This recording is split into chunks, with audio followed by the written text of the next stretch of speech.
on the clock, put me on top, everybody drop.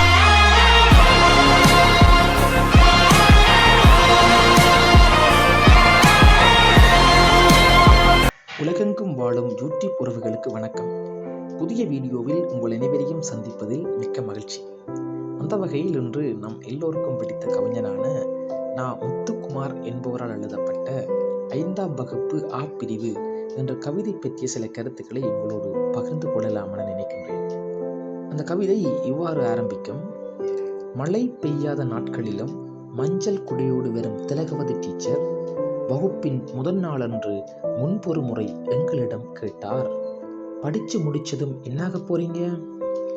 முதல் பெஞ்சை யாருக்கும் விட்டுத்தராத கவிதாவும் வனிதாவும் doctor என்றார்கள் கோரஸாக.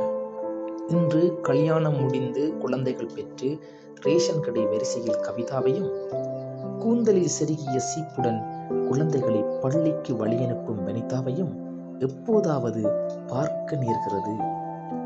இன்ஜினியராக போறன் என்ற எல். சுரேஷ்குமார் பாதியில் கோட்டடித்து பட்டுத்தறி நெய்ய போய்விட்டான். எங்க அப்பாவுடைய இரும்பு கடையை பார்த்துப்பேன், கடைசி பெஞ்ச் என் ராஜேஷ் சொன்னபோது எல்லோரும் சிரித்தார்கள்.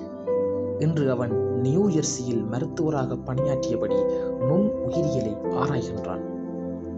பிளேட் ஓட்டுவேன் என்று சொல்லி ஆச்சரியங்களில் எங்களை தள்ளிய அகஸ்டின் செல்லபாபு டிஎன்பிஎஸ்சி தேர்வெழுதி கடைநிலை ஊழியனானான். அணுசக்தி விஞ்ஞானியாவேன் என்ற நான் திரைப்பட பாடல்கள் எழுதி கொண்டிருக்கின்றேன்.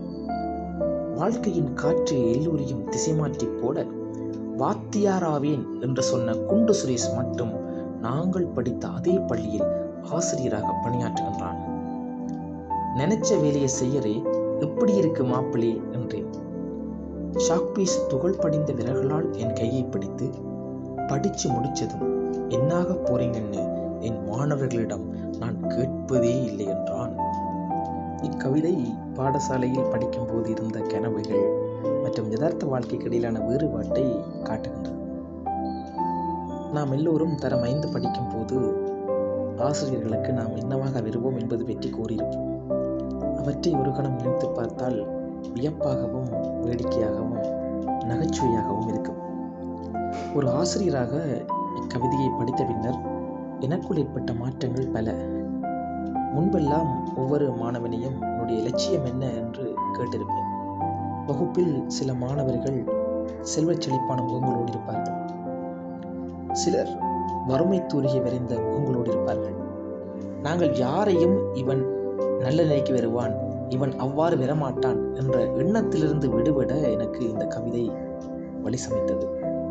எங்கள் எல்லோருக்கும் கடவுள் ஏதோ ஒரு இடத்தை நிச்சயம் வைத்திருப்பான். ஆகவே நம்பிக்கையோடு நாம் வாழ்க்கையை எதிர்கொள்ள வேண்டும் என்று கூறி புதிய வீடியோவில் உங்கள் அனைவரையும் சந்திக்கின்றேன். கேட்டமைக்கு நன்றி.